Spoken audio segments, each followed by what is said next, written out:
Good afternoon. My name is Ashely DiLiberto, and I'm a junior associate here at Messa and Associates. We are coming to you live from MessaTV, hosting our very first episode of The Legal Outlook. I'm joined here today with Suzanne dePillis, one of our senior associates. Thanks for joining us, Suzanne. Happy to be here, Ashley. Today we're discussing nursing home negligence and a recent government decision that's going to serve as a major victory for patients who were injured in nursing homes. Suzanne, could you tell us a little bit about nursing home negligence and abuse? Ashley, nursing home negligence and abuse is negligence that takes place in a nursing home or a long-term care facility, such as a subacute or acute care facility. Okay.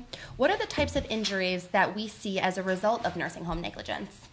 Well, you'll see some of the same injuries that you might see when a hospital is negligent, but nursing homes, you'll more often see claims involving bed sores, which can be caused when a patient is bedridden and is not properly repositioned in the bed, which has to happen multiple times throughout the day.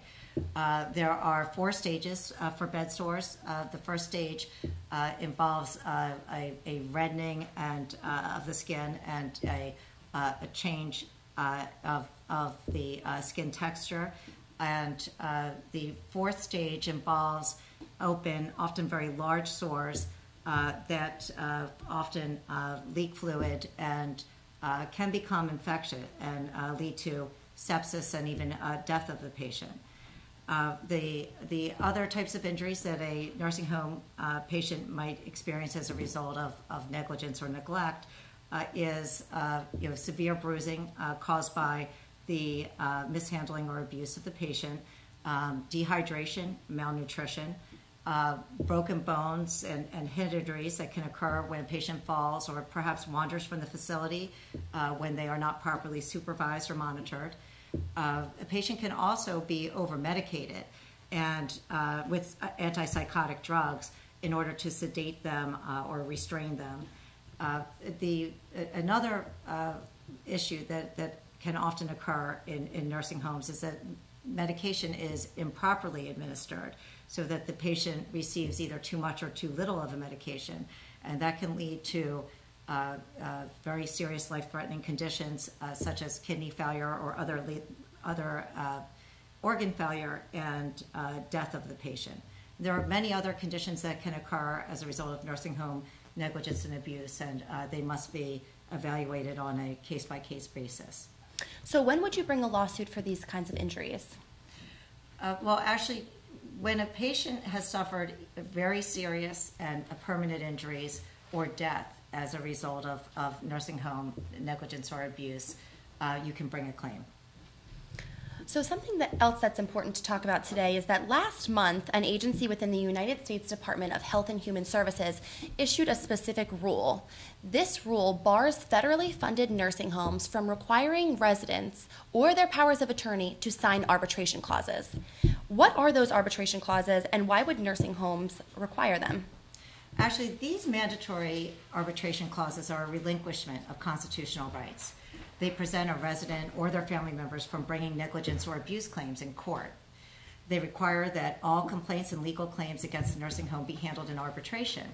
This means that a panel, sometimes it could be one person or several, are retained to decide the claim of the injured family member.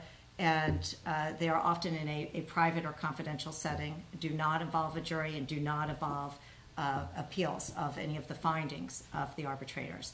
And this puts the plaintiff at a very serious disadvantage because arbitrators are not governed by the same rules of fairness and impartiality that the judges and juries are. And obviously, this is not justice. So how does this new government decision benefit nursing home patients? Well, there are a number of ways that nursing home patients are benefited. Patients are affected directly by getting their day in court, and obviously that is very important for the patients and their family. These nursing home CEOs and medical personnel can now be judged by a jury of their peers. Patients benefit also indirectly because now that these claims will be brought to court and become public record, the nursing homes will be open to scrutiny. Settling these claims in arbitration behind closed doors keeps the public in the dark about what happens in these nursing homes, allowing negligent facilities to stay in business and continue hurting patients. So our last question for you today is, how would you go about making sure your family member or loved one is protected when moving him or her into a nursing home or other long-term care facility? Well, actually, it's very important that you do your research. I mean, not only should you go and visit the facility and talk to the administrators and the caregivers there, but you should also go online. There are plenty of websites that you could research to learn more about the nursing home and compare it to other nursing homes, such as Medicare's website, medicare.gov. Also, there are the Department of Public Health websites in each state that you can go to determine whether complaints have been filed against the nursing home and what the resolution of those complaints are. Most important, make sure that you understand exactly what you're signing when you decide to have your family member go to a nursing home.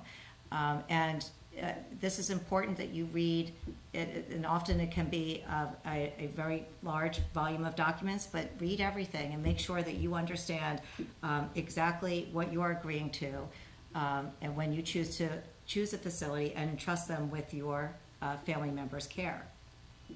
Thank you so much for sharing your knowledge with us here today. That's it for today's episode of The Legal Outlook. If you think that you or someone you care about may have a nursing home negligence case that you would like to bring, please call us at 877-637-7252. Also, for more information, please visit our website, www.messalaw.com, to hear about one of our other associates' opinions on this topic. Thank you so much for joining us, and we'll see you next time. Thank you.